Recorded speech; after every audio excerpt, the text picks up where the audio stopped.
हिंदी में यूपीएससी की तैयारी से संबंधित प्रोग्राम्स को देखने के लिए सब्सक्राइब करें स्टडी IQ IAS हिंदी। नमस्कार, स्टडी IQ IAS हिंदी में आप सभी लोगों का बहुत बहुत स्वागत है। मेरा नाम है वीरत दुबे।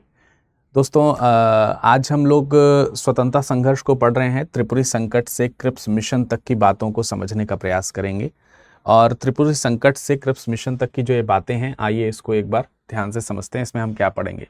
जब हम त्रिपुरी संकट की बात कर रहे हैं तो ये मुद्दा 1938 के आसपास का हो जाता है, 1938 के आसपास का। तो 1938 या फिर 1937, 1939 ये ऐसे ईयर हैं भारतीय स्वतंत्रता संघर्ष में जो कांग्रेस जो है, इंडियन नेशनल कांग्रेस जो था, जो आपको मालूम है कि 1885 में 1885 में एस्टैब्लिश हुआ, उसके लिए बड़े संकट का समय रहा है ये। और कुछ मामलों में फायदेमंद भी रहा है, ज्यादातर मामलों में संकट में रहा है। और संकट निर्णय लेने का है। यहाँ कुछ वैसा संकट नहीं है कि कुछ और आपको समझ में आ रहा हो कि ब्रिटिश सरकार इसे बंद कर रही हो या फिर कुछ ऐसा। ये मेन इंटरनली संकट में घिरा हुआ है, मतलब अपने आप जिस संकट में हम घिरते हैं उस तरीके के संकट में है। और ये निर्णय लेने की क्षमता को प्रदर्शित करेगा कांग्रेस की। 1937 में चुनाव हुए, लेकिन जिस चीज के लिए चुनाव हो रहे हैं वो प्रांतीय हैं, प्रांतीय सरकारें बनानी है। लेकिन प्रांतीय सरकार में भारत जो है अभी वो ब्रिटिश औपनिवेशिक शासक ही है, औपनिवेशिक स्थिति ही है इसकी, यानी कि स्वतंत्र भारत नहीं है। तो इनकी प्रांतीय सरकारें ब्रिटिश औपनिवेशिक सरकारों के अधीन ही रहेंगी, इसमें कोई दो राय नहीं है। क्या ऐसे में इनको सरकार बनानी चाहिए? क्या जनता का विश्वास डामाडोल नहीं हो जाएगा कि जिस सरकार का तो आप विरोध कर रहे थे, आपको सरकार बनाने का मौका मिला तो आप उसी के अंदर अपनी सरकार बना रहे हैं और चाह रहे थे कि पूर्ण स्वराज चाहिए हमको 1929 से ही। तो ये एक चैलेंजिंग चीज थी। सेकंड थिंग वाज कि 1938 और 38 में देखें तो कांग्रेस के अध्यक्ष को लेकर के, कांग्रेस का अध्यक्ष कौन होगा इसको लेकर के सुभाष चंद्र बोस, जो कि वामपंथी हैं उस समय, और अन्य जो हैं जिनको सुभाष चंद्र बोस जी ने काफी सारे लोगों को दक्षिणपंथी कहा, पटेल वगैरह भी उसमें शामिल हैं।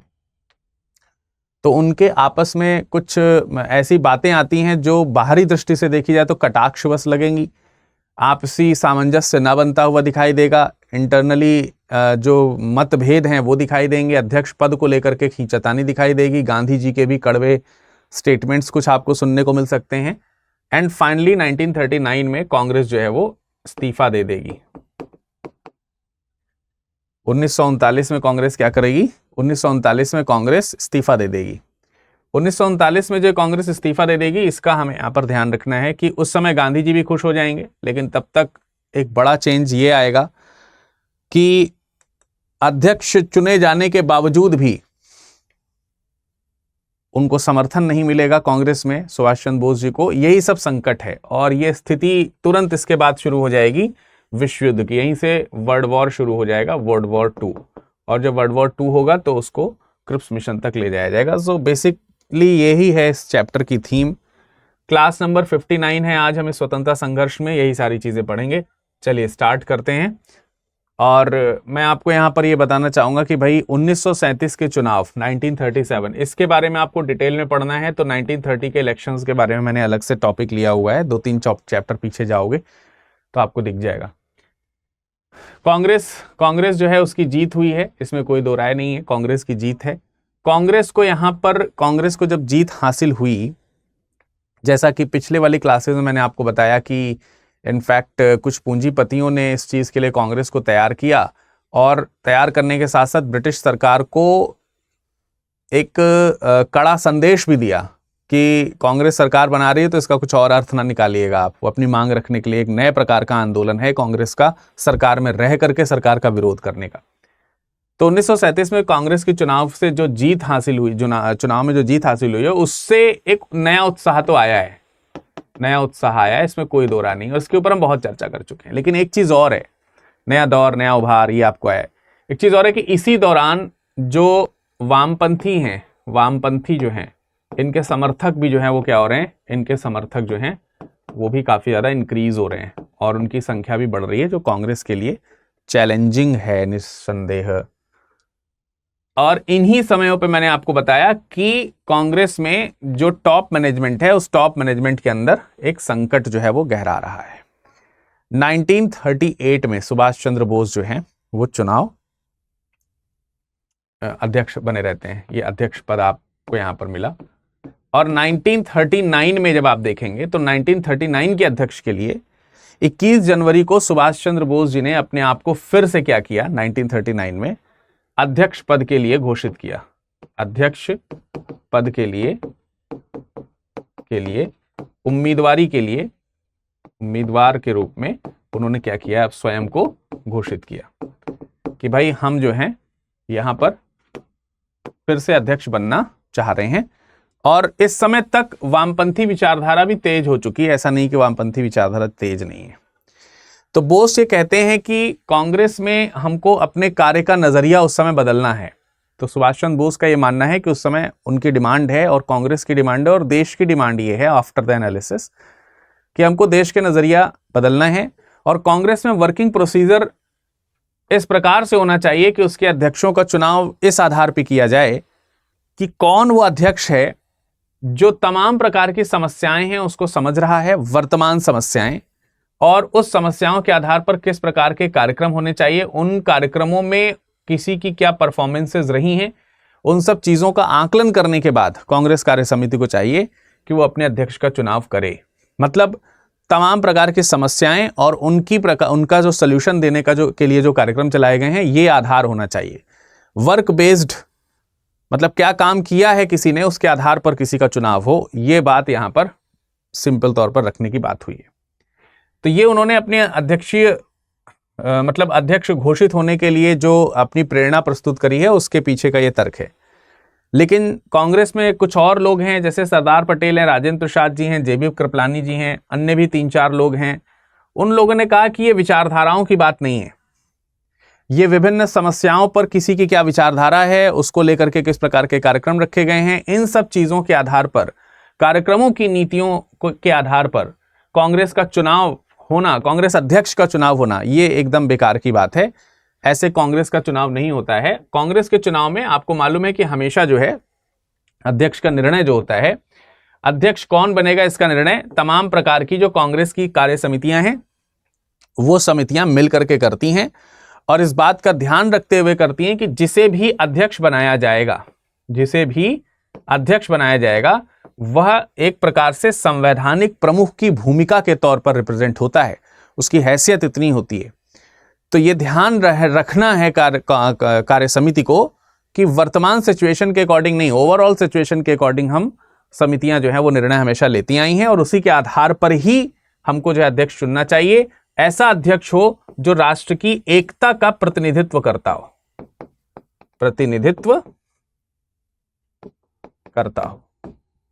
तो जो राष्ट्र की एकता का प्रतिनिधित्व करता हो, उस प्रकार का रिप्रेजेंटेशन हमें करना है। ऐसे संवैधानिक प्रमुख को सामने लेकर के हमें आना है और ऐसा ही अध्यक्ष बनेगा। ऐसी ही चीजें अध्यक्ष के रूप में निर्णय लेती रही है कांग्रेस की समितियां, इस आधार पर नहीं होता है, तो ऐसे ही चलेगा। तो ये दो खेमा हो गया, एक तरीके से आप देख रहे हैं Subhash Chandra Bose versus others type का एक खेमा आपको यहां पर दिख रहा है। अब इसमें किस प्रकार के निर्णय लिए जाएंगे उसके ऊपर डिस्कशन आइए कर लेते हैं। लेकिन मैं आपको फिर से याद दिला दूं, 2025 जिन लोगों ने टारगेट किया है, अगर वो सेल्फ स्टडी कर रहे थे तो उनको अब चाहिए कि वो SIP बैच से जुड़ जाएं, क्योंकि ये एक ऐसा बैच है जो आपको श्योर सक्सेस की तरफ ले जाता है। कंप्लीट इसमें आपको चीज़ें जो प्रीलिम्स से रिलेटेड है वो पढ़ाई जाएंगी, रिवीजन रहेगा, टेस्ट सीरीज रहेगी, मॉक मतलब सारे प्रकार के मॉक टेस्ट जो हैं आपको इसमें मिलेंगे प्रीलिम्स के, और प्रीलिम्स के टॉपिक बेस्ड टेस्ट भी इसमें मिलेंगे। स्टडी मटेरियल भी आपको मिलेगा, लेकिन स्टडी मटेरियल PDF फॉर्मेट में मिलेगा। सो इसकी प्राइस जस्ट 5699 है if you are using Virad live code. नीचे लिंक दिया है, 30 नवंबर से बैच शुरू हो रहा है, तुरंत जाइए SIP 2025 प्लस बैच में जुड़ जाइए। फाउंडेशन बैच से जुड़ना चाहते हैं, कंप्लीट तैयारी करना चाहते हैं तो फाउंडेशन बैच से आप जुड़ सकते हैं। आज 25 नवंबर है, आज सुबह 8 बजे से बैच शुरू हो चुका है P2I का फाउंडेशन बैच। सो अगर आप इसमें एनरोल कराना चाहते हैं, again use the code Virad live to get the maximum discount and enrol with 28,999 और शानदार तरीके से इसमें पढ़ाई कीजिए। 2027-28 के आसपास का आपका टारगेट है। अगर आप यूपीएससी के में जो है, अगर आप चाहते हैं कि अगर आप ग्रेजुएट हैं, ग्रेजुएशन कर रहे हैं, 1-2 साल अभी आपके पास में है, 2-3 साल अभी आपके पास में है, तो you should opt long term batch. Virad live code यहाँ पर भी लग जाएगा आपका, और यहाँ पर भी आज से क्लासेस सुबह 8 बजे शुरू हो चुकी हैं। बुक्स वगैरह परचेज करनी है तो बुक्स परचेज कर सकते हैं। ये यूट्यूब पर शानदार प्रोग्राम्स हैं। कल संडे था, तो आगे 15 नवंबर से लेकर के 23 नवंबर तक, 24 नवंबर तक का जो है आपको ये मिल गया है। पॉलिटी वीकली का भी प्रोग्राम आप जा करके देख सकते हो, करंट अफेयर्स का वीकली प्रोग्राम। इसके अलावा राष्ट्रीय आंदोलन टॉपिक वाइज अगर देखा जाए तो आधुनिक भारत की जो प्रीलिम्स की टेस्ट सीरीज है वो शाम को 8 बजे अल्टरनेटिवली टीटीएस में चलती है, तो आप इसको अटेंड कर सकते हैं। कल रात में 8 बजे मिलेगी, ठीक है। बुक्स परचेज करना है तो कोई भी बुक्स आप परचेज कर सकते हैं। यूपीएससी के लिए selection box including books of 18 set of 18 book, और सेट ऑफ 5 का बुक आप एनसीईआरटी का ले सकते हैं, और अलग से सेट ऑफ 18 का भी बुक्स ले सकते हैं। Virad live code is always there. अब देखिए, मैंने आपको कहा कि कांग्रेस में अध्यक्ष पद को लेकर के जहां एक विचार के स्वरूप में सुभाष चंद्र बोस जी सामने आए हैं, उन्होंने अपने मान पद रखे हुए हैं कि हम इस हिसाब से लेकर के चलना चाहते हैं कांग्रेस को।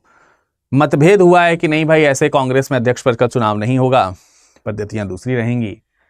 तो अब देखिए, जो दूसरा पोर्शन है, जो दूसरा भाग है, जिसमें हम ये कह रहे हैं कि जहां एक तरफ कहा जा रहा है कि अध्यक्ष के तौर पर आपने स्वयं को घोषित किया है सुभाष चंद्र बोस जी ने, वहीं दूसरा जो खेमा है सरदार पटेल, राजेंद्र प्रसाद, जेबी कृपलानी और अन्य लोगों का, तो इन्होंने भी अपनी तरफ से एक उम्मीदवार जो है वो रखा है।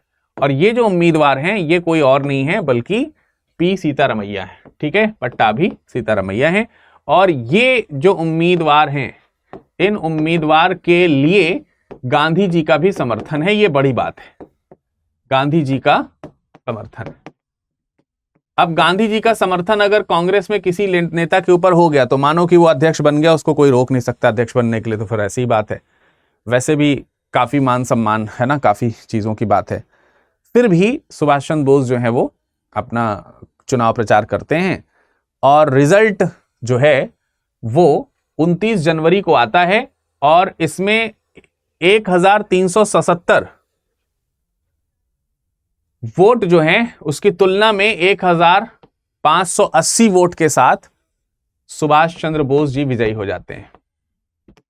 सुभाष चंद्र बोस जी जो हैं वो विजयी होते हैं, आप जीत जाते हैं, और पट्टाभी सीतारमैया की हार होती है। गांधी जी का समर्थन होने के बाद हार, सुभाष जी को 1580 वोट मिलते हैं और 1377 वोट पट्टाभी सीतारमैया को मिलते हैं। गांधी जी कहते हैं कि सीतारमैया की हार, सीतारमैया की हार उनकी हार नहीं है, उनकी हार नहीं है, बल्कि मेरी हार है, मेरी हार है। तो जीत जो है वो किसके खेमे में आ गई? वो सुभाष चंद्र बोस जी के खेमे में आ गई। और सुभाष चंद्र बोस जी आगे जो है नेतृत्व वर्तमान परिस्थितियों के हिसाब से करेंगे, उन्होंने ऐसा विचार रखा है। लेकिन ऐसा क्या वो कर पाएंगे? तो हमें इसका उत्तर मिलेगा नहीं कर पाएंगे। क्यों नहीं कर पाएंगे? देखिए, जीत से हमने कहा कि कोई हल नहीं निकला, कुछ मिला नहीं। उसका रीजन वही है, इसलिए नहीं मिला क्योंकि त्रिपुरी अधिवेशन में जो शिखर में जो चीजें थी, मतलब टॉप मैनेजमेंट में जो बातें थी, उनमें मनमुटाव जो है वो मनमुटाव और ज्यादा बढ़ गया है। और जो मनमुटाव बढ़ा है उसका कारण क्या है, उसके ऊपर अगर एक बार नजर डालें तो पता चलेगा कि सुभाष चंद्र बोस जी ने, जो कि वामपंथी नेता थे, जो कि वामपंथी थे, उनका यह कहना था, अपने अध्यक्षीय भाषण में उन्होंने इस तरीके की चीजें कही कि पटेल और कांग्रेस के अन्य जो प्रमुख नेता हैं वो दक्षिणपंथी विचारधारा के हैं। ठीक है, वो दक्षिणपंथी विचारधारा के हैं। उनका रुख जो है वो समझौतावादी है। किससे समझौतावादी है? सरकार से। सरकार से समझौतावादी रुख है उनका। वर्तमान परिस्थितियां समझौतावादी रुख रखने की नहीं है, एक्टिवेशन जो है, एक्टिविस्ट बनने की है, क्रांति करने की है। और ये इतने समझौतावादी हैं और इतना ये वामपंथियों के विरोधी हैं कि इन लोगों ने अलग से अपनी मंत्री की सूची भी तैयार कर ली है, संभावित सूची तैयार है, और उसमें मेरा नाम शामिल नहीं है संभावित मंत्रियों की सूची में। तो इस तरीके की चीजें जो हैं उन्होंने कही अध्यक्षीय भाषण में। उन्होंने कहा कि इस दल का, यानी कि जो ये जिनको उन्होंने दक्षिणपंथी घोषित किया है, उनका मानना यह है कि किसी भी परिस्थिति में वामपंथी जो है वो अध्यक्ष ना बने, क्योंकि अगर वामपंथी अध्यक्ष बन गया तो जो इनका समझौतावादी नेचर है उस समझौते में ये वामपंथी क्या बनेगा, बाधक बनेगा, सरकार से उन्हें समझौता करने नहीं देगा। इसलिए वो ऐसा अध्यक्ष नहीं बनाने देना चाहते हैं। इसलिए मेरी अपील आप लोगों से है कि जीत तो हो गई है, लेकिन अध्यक्ष में ऐसे व्यक्ति को ही अध्यक्ष बनाइएगा जो वामपंथी भी हो और ऐसा व्यक्ति हो जो घोर संघवाद विरोधी हो, ट्रूली सच्चा संघवाद विरोधी जिसको कह सकते हैं। संघवाद विरोधी होने का मतलब यहां पर 1935 में जो भारत शासन अधिनियम आया, भारत शासन अधिनियम जो आया है, ठीक है, आपको मालूम है गवर्नमेंट ऑफ इंडिया एक्ट 1935 आया, जिससे भारत को एक संघ यानी कि एक फेडरल स्टेट के तौर पर घोषित किया गया, और इसमें जो सरकार होगी उसको संघीय सरकार के तौर पर घोषित किया जाएगा, जो कि औपनिवेशिक ही होगी, जो कि क्या होगी, औपनिवेशिक ही होगी। तो जब भारत शासन अधिनियम 1935 आया, जिसमें इस प्रकार की संघीय व्यवस्था की गई, जो कि कांग्रेस और अन्य दलों के संघीय विचारधारा से बिल्कुल पृथक थी, कहने को तो संघीय विचारधारा लेकर के, लेकिन बिल्कुल पृथक थी। तो 1935 के इस एक्ट का कांग्रेस ने क्या किया था, कांग्रेस ने विरोध किया था, विरोध किया। तो अब देखिए, कांग्रेस विरोध कर रही है गवर्नमेंट का। उनका आरोप क्या है कि दक्षिणपंथी समझौतावादी हैं, यानी कांग्रेस में कुछ लोग ऐसे हैं जो उस विरोध का विरोध नहीं कर रहे हैं, उस विरोध को अभी कंटिन्यू नहीं कर रहे हैं, सॉरी, बल्कि अब समझौतावादी हो गए हैं, यानी सरकार के साथ मिलकर के चल रहे हैं। तो मैं चाहता हूं कि ये काम केवल जो वामपंथी है वो कर सकता है, सरकार का विरोध, और संघ जो सरकार ने बनाया है, जो ये संघ फेडरल बना हुआ है गवर्नमेंट ऑफ इंडिया एक्ट 1935 के अकॉर्डिंग, जो अनएक्सेप्टेबल है किसी भी तरीके से, तो ऐसा व्यक्ति हो जो इस तरीके के संघवाद का विरोधी होना चाहिए। तो वो स्वयं को वामपंथी तो मानते ही हैं और संघवाद के विरोधी भी हैं। तो बेस्ट ऑप्शन के तौर पर आप किसको देख सकते हैं, सुभाष चंद्र बोस को देख सकते हैं। अपोजिट में ये लोग नहीं आने चाहिए, ये उनका कहना है। अब देखिए, वही उनका कहना है कि भाई समझौतावादी हम हैं नहीं, और समझौतावादी क्योंकि हम नहीं हैं तो इससे जो है जो गांधीवादी हैं उनको परेशानी होती है। तो जो गांधीवादी हैं एक तरीके से, वो भी एक तरीके से क्या हो गए, दक्षिणपंथी हो गए इनडायरेक्टली अगर देखा जाए। तो अगर आप कह रहे हैं कि जो दक्षिणपंथी हैं उनको दिक्कत है, फिर कह रहे हैं कि समझौतावादी जो हैं उनको दिक्कत है, और समझौतावादी गांधीवादी विचारधारा से जो नहीं अपनाते हैं उनसे परेशान हैं। तो मैं समझता हूं कि ये जो है यहां पर दक्षिणपंथी विचारधारा से प्रेरित हैं। तो वो उन्होंने कहा, तो भाई ये भी दक्षिणपंथी हुए, और वो कहते हैं कि गांधीवादियों को परेशानी इसलिए है क्योंकि अगर वामपंथी आया, सच्चा संघवाद विरोधी आया, तो मंत्रिपदीय और संसदीय काम में बाधा डालेगा, और अगर नहीं आया तो बाधा नहीं पड़ेगी। अब आ रहे हैं वामपंथी, क्योंकि हम चुने गए हैं, हम विजेता हुए हैं, तो परेशानी है उनको इसी चीज की कि भैया मंत्रिपदीय जो कार्य हैं और जो संसदीय काम है उसमें बाधा ये डालेंगे। और गांधीवादियों का ये मानना है, और गांधी जी का भी ये मानना था, कि अभी संघर्ष के लिए कांग्रेस तैयार नहीं है। सुभाष चंद्र जी का ये मानना था, सुभाष चंद्र बोस जी का ये मानना था कि कांग्रेस के लिए ये सबसे बेस्ट टाइम है संघर्ष करने का। It's a best time to be we can say कि स्ट्रगल अगेंस्ट। तो अब यहां से सीधी बात आ जाएगी सुभाष चंद्र बोस वर्सेस गांधी जी। तो अब एक बार यहां पर नजर डालते हैं कि गांधी जी और सुभाष के मत जो हैं वो किस प्रकार से हैं। अब ये सब चीजें जो हुई, अध्यक्षीय भाषण जो आए, जिसमें कांग्रेस के अन्य नेताओं को खुले मंच से उन्होंने दक्षिणपंथी कह दिया, तो कांग्रेस के बहुत सारे नेताओं ने उनके इस अध्यक्षीय भाषण को आड़े हाथ लिया है, इसलिए वो नाराज हैं और वो कह रहे हैं कि बोस बाबू जो हैं वो अपने आप को संघवाद का विरोधी बतलाते हैं। वे कहते हैं कि वे संघवाद विरोधी हैं और वे वामपंथी हैं, तो वे कह रहे हैं कि वामपंथी ही संघवाद का विरोधी है। लेकिन कांग्रेस के नेताओं का कहना है कि क्या वो ये भूल गए हैं कि संघवाद का विरोध तो कांग्रेस की नीति ही है और किसी की नीति थोड़ी है। अगर आप कांग्रेसी होकर के वामपंथी होकर के कह रहे हैं कि आप संघवाद विरोधी हैं, तो सबसे पहले तो कांग्रेस ही है जिसने उस संघवादी विचारधारा का विरोध किया है। तो इसमें नया क्या है? What is knew about it? Exactly अगर देखा जाए तो फिर अब बात यहां पर कांग्रेस का कहने का मतलब यह है कि बेसिकली ये बरगलाने वाली बात कर रहे हैं सुभाष चंद्र बोस, और उनका मुद्दा वामपंथी वर्सेस दक्षिणपंथी का है, और अपने मत को मजबूत करने के लिए वो स्वयं को संघवादी कह रहे हैं और अन्य को गैर संघवादी कह रहे हैं, गैर संघवाद विरोधी कह रहे हैं, गैर विरोधी कह रहे हैं, सॉरी। तो यहां वही बताया जा रहा है कि नाराज कांग्रेस नेता क्या कह रहे हैं कि भाई साहब, आप अपने आप को संघवाद विरोधी कह रहे हैं, हम भी संघवाद विरोधी हैं, और हम सब कांग्रेस में जितने भी हैं, कांग्रेस की नीति ही संघवाद का विरोध है। 1937 में सरकार का हिस्सा बन जाने का मतलब यह नहीं था कि हम सरकार का सपोर्ट कर रहे हैं, और यह चीज मैं पहले पढ़ा चुका हूं, यह चीज आप देखिएगा। तो इस प्रकार से जो आपने सार्वजनिक रूप से लांछन लगाने वाले भाषण दिए हैं और इस प्रकार के अध्यक्ष बनना चाहते हैं कि एक कांग्रेस के नेता ये हजम नहीं कर पा रहे हैं इस बात को कि एक ऐसे अध्यक्ष जो खुले मंच से हमारे ऊपर लांछन लगाए हैं कि हम दक्षिणपंथी हैं, हम संघवाद विरोधी नहीं हैं, ऐसे अध्यक्ष के नीचे हम कैसे काम कर सकते हैं। और इसलिए 12 सदस्यों ने कांग्रेस मंत्री पद और अन्य जो चीजें थी उसमें जो आना चाहते थे, उन लोगों ने इस्तीफा दे दिया। उन्होंने कहा कि इनके साथ हम नहीं बन पाएंगे भाई, वो हमारा विरोध करते हैं और हम उनकी अध्यक्षता में काम नहीं कर पाएंगे।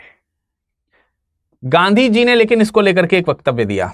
गांधी जी का वक्तव्य यह था कि जिस हिसाब से सुभाष चंद्र बोस की विजय हुई है, सुभाष चंद्र बोस जो हैं उनकी जो विजय हुई है, ये विजय निस्संदेह जो है काबिले तारीफ है, इसमें कोई दो राय नहीं है। तब जब आप सोचिए कि कांग्रेस में सारे के सारे मैक्सिमम जो हैं वामपंथी विरोधी आपको दिख रहे हो, मेरा भी समर्थन जब नहीं है, और जिस समय भूमिका आपके विरोध की ज्यादा बन रही है, सुभाष चंद्र बोस के विरोध की भूमिका ज्यादा बन रही है, और उस समय आपने चुनाव के माध्यम से साबित किया कि हम सही हैं, तो ये विजय काबिले तारीफ है, बहुत शानदार विजय है ये गांधी जी का वक्तव्य हुआ। लेकिन ये सारे वक्तव्य एक तरफ और जो यहां पर जो अन्य सदस्य कह रहे थे वो बात एक तरफ थी। बहुत सारे लोगों ने इस्तीफा दे दिया कि हम इन अध्यक्ष के अंदर में काम नहीं करेंगे। लेकिन जिन्होंने इस्तीफा नहीं दिया, जो कि विरोधी भी थे एक तरीके से सुभाष चंद्र बोस के, बट इस्तीफा नहीं दिया जिन्होंने, वो है नेहरू, जवाहरलाल नेहरू। उन्होंने कहा कि देखिए, जो हमारे आपसी जो मतभेद चल रहे हैं, जिसमें झगड़े का विषय ये है कि हमें सिद्धांतों, कार्यक्रमों, वामपंथी, मतलब उनकी शुरुआत में ये डिमांड थी ना, हमें अपने सिद्धांतों और कार्यक्रमों के अकॉर्डिंग जो है अध्यक्ष चुनना चाहिए। तो सिद्धांत और कार्यक्रम ये सब मुद्दा नहीं है झगड़े का। झगड़े का मुद्दा दक्षिणपंथी और वामपंथी भी नहीं है, जो यहां पे प्रदर्शित करने की बात करी जा रही है। ये सब मुद्दा नहीं है झगड़ने का, ये बात ही नहीं है। लेकिन वास्तविक रूप में जो बात अध्यक्षीय भाषण के दौरान सुभाष चंद्र बोस जी ने की है, वो बात भी ठीक नहीं है। तो उन्होंने सुभाष चंद्र बोस जी को पत्र लिखा है एक। अब उस पत्र में क्या लिखा गया जरा देखिए। 14 फरवरी 1939 को पत्र लिखा। जवाहरलाल नेहरू उन लोगों में से नहीं थे जिन्होंने कार्य समिति से इस्तीफा दे दिया। वे सुभाष बोस से खुलेआम मुठभेड़ का रास्ता पसंद नहीं करते थे, पर बोस से सहमत भी नहीं थे। चुनाव के पहले उन्होंने कहा था कि झगड़ा ना तो सिद्धांतों और कार्यक्रमों पर है, न वामपंथ और दक्षिणपंथ पर। अब देखिए, वहां पर उन्होंने पत्र लिखा है 14 फरवरी 1939 को, उन्होंने बोस को पत्र लिखा, उसमें साफ साफ लिखा, मैं नहीं जानता कि किसे आप वामपंथी मानते हैं, आपने कहा कि जो वामपंथी हैं वो सही हैं। अब आपके हिसाब से वामपंथी कौन है और कौन दक्षिणपंथी है, ये तो आपने खुल करके कहा नहीं है, लेकिन आपने ये कहा है कि जो दक्षिणपंथी हैं वो ठीक नहीं है। अध्यक्षीय चुनाव के दौरान इन शब्दों का आपने जिस तरह से इस्तेमाल किया, उससे लगता है, अंदाजा लगता है कि गांधी जी और कार्य समिति के वो लोग जो उनके साथ हैं वो दक्षिणपंथी हैं। देखिए, यही बात मैंने आपको बताई थी अभी थोड़ी देर पहले। ये आपके भाषण से लगता है कि ये सब लोग दक्षिणपंथी हैं, यही मैंने बताया था ना। वही चीज उन्होंने पत्र में लिख करके भेजी है कि यार लगता तो ऐसा है कि भाई जो लोग आपके समर्थन में वो वामपंथी हैं, जो गांधी जी के समर्थन में वो दक्षिणपंथी हैं, और उनके विरोध चाहे जिस जगह भी हो वामपंथी हैं, उनके विरोधी, यानी आप जो हैं गांधी जी के अगर उनके समर्थकों के विरोध में, तो आप वामपंथी हो गए। फिर एक स्पष्ट बात उन्होंने कही है, मेरी नजर में तथाकथित वामपंथियों में से बहुत से तथाकथित दक्षिणपंथियों से भी ज्यादा दक्षिणपंथी हैं। यानी आपके जो वामपंथी हैं ना, उसमें भी बहुत सारे दक्षिणपंथी हैं, और उतने दक्षिणपंथी हैं कि जितना वास्तविक रूप में दक्षिणपंथी भी दक्षिणपंथी नहीं है।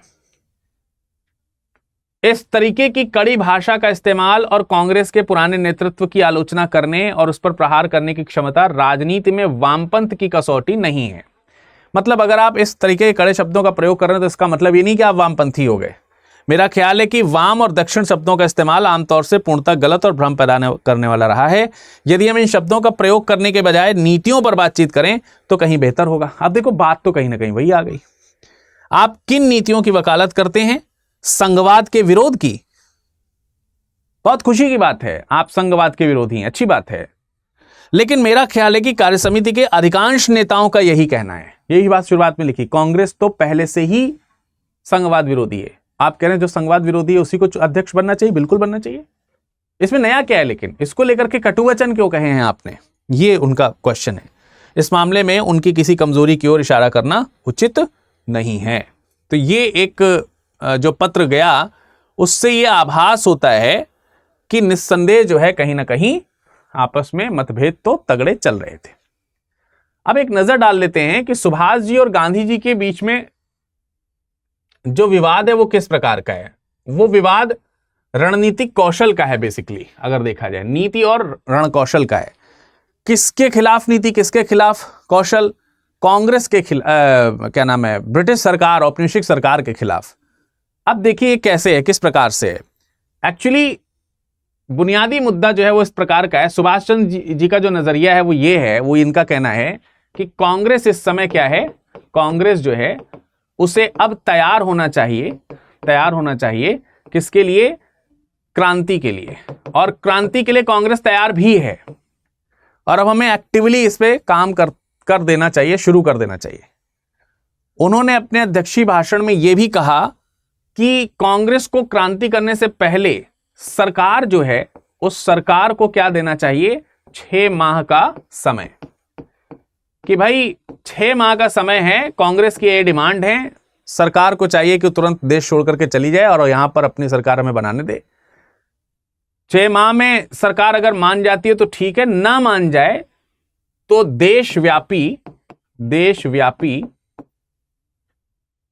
सविनय अवज्ञा चले, असहयोग चले, सविनय अवज्ञा चले, देशव्यापी आंदोलन चला दिया जाए, क्रांति कर दी जाए। ये चीज सुभाष जी ने कही। गांधी जी का इस मामले में विचार अलग था। उनका कहना था कि भाई देखो, ये बात ठीक है कि ये समय आ चुका है कि हम सरकार के खिलाफ एक सख्त एक्शन लें। अब समय आ चुका है कि हम जो हैं आंदोलन चलाएं, आंदोलन चलाने की आवश्यकता है। लेकिन अभी क्षमता नहीं है कांग्रेस की क्षमता नहीं है कि वो इस तरीके का आंदोलन अभी चलाए। आंदोलन चलाने का सही समय, सही कह रहे हैं सुभाष जी आप। लेकिन आप ये कह रहे हैं कि कांग्रेस तैयार है, कांग्रेस तैयार नहीं है। इस पे मेरा समर्थन नहीं है। मैं बिल्कुल इस बात से विरोधी हूं कि आपका मानना यह है कि कांग्रेस तैयार नहीं है। मैं खुद तैयार नहीं हूं।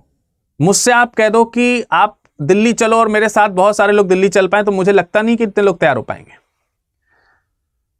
क्योंकि अभी वामपंथ और दक्षिणपंथ से ये मुझे उलझ रहे हैं। बहुत सारे किसानों का नेतृत्व जो बंगाल से समर्थन होना चाहिए था, वो समर्थन नहीं मिला है इस समय। अभी बहुत सारे किसानों का समर्थन नहीं है, बहुत सारे श्रमिकों का समर्थन नहीं है, और देश तो उन्हीं का है। और जब उनका समर्थन नहीं तो कैसे आप कह रहे हैं कि मजबूत है? तो अभी नहीं, और सरकार अभी मजबूत अवस्था में है। इस समय सरकार को चैलेंज दे दिया तो हास्यास्पद हो जाएगी स्थिति।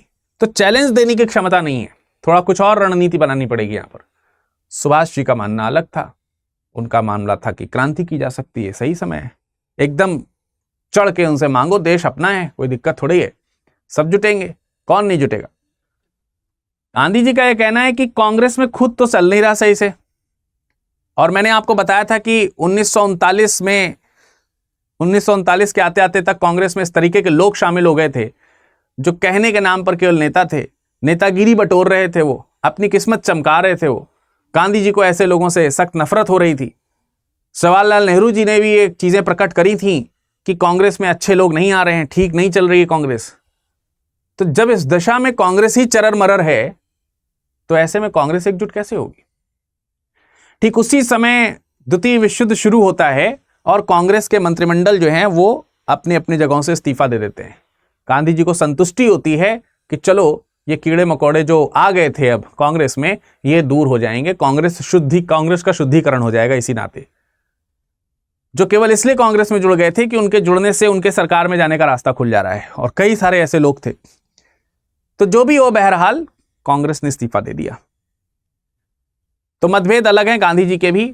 अब इस मतभेद में किस प्रकार से मध्य मार्ग निकलेगा, यह समझने की बात होगी, जिसको हम लोग अगले जो है उसमें सेशन में समझेंगे। ठीक है, अगले सेशन में हम जिसके बारे में चर्चा करेंगे। चर्चा को समाप्त करते हुए मैं आपको बताना चाहता हूं कि SIP का प्रोग्राम 2025 प्रीलिम्स के लिए बहुत बेहतरीन प्रोग्राम शुरू किया गया, with test series. P2I foundation programme 2026 के लिए इंक्लूडिंग SIP, इसमें आपको अलग से नहीं खरीदना पड़ेगा बाद में SIP और विद टेस्ट सीरीज। और P2I लॉन्ग टर्म बैच, इसमें 3 साल की 4 साल की वैलिडिटी, 3 साल के आसपास की वैलिडिटी है। तो 2027 के लिए जो लोग तैयारी कर रहे हैं, 28 के लिए भी इसमें तैयारी कर सकते हैं, तो उनके लिए बैच शुरू हो चुका है। इन दोनों बैचेज में बुक्स भी इंक्लूडेड हैं, इन दोनों बैचेज में बुक्स आपको मिलेंगी। इसमें आपको बुक नहीं मिलेगी, टेस्ट सीरीज मिलेगी। टेस्ट सीरीज तो सब में मिलेगी। तो ये आपको चाहे तो आप जुड़ सकते हैं। विरद लाइव कोड आप लगाएंगे तो मैक्सिमम डिस्काउंट मिल जाएगा। ठीक है, और ये प्रोग्राम्स है जो यूट्यूब में आ रहे हैं, आप इसे फॉलो कर सकते हैं। और इसके अलावा आप बुक्स परचेज करना चाहते हैं तो बुक्स के साथ साथ अगर आप चाहते हैं कि आप सिलेक्शन बॉक्स लें, उसमें आपको अदर स्टडी मटेरियल भी मिल जाएगा, मैप, टेबल, कैलेंडर, ये सब चीज़ें। मेंस आंसर राइटिंग के पूरे लिए बंडल मिल जाएगा उसमें। बुक्स परचेज करना चाहते हैं तो आप NCERT की और सेट ऑफ 18 ये बुक्स परचेज कर सकते हैं। इसमें सेट ऑफ 18 रहेगा, ठीक है, उसमें नहीं खरीदना है आपको। इसमें सेट ऑफ 18 आप अलग से चाहें तो खरीद सकते हैं। ये इसका प्राइस है 4299। इसको लेंगे तो 4999 मिलेगा, और इसको लेंगे तो 1199 मिलेगा, बशर्ते कि आपने विरद लाइव कोड ही लगाया हो। ठीक है, तो चलिए फटाफट कोड लगाइए और जुड़ जाइए हमारे साथ में। इस लेक्चर की PDF आपको मिलेगी हमारे इस टेलीग्राम से। तुरंत जाइए टेलीग्राम में जुड़िए और PDF को प्राप्त कीजिए, और वेट कीजिए अगली क्लास का। हिंदी में UPSC की तैयारी से संबंधित प्रोग्राम्स को देखने के लिए सब्सक्राइब करें स्टडी IQ IAS हिंदी।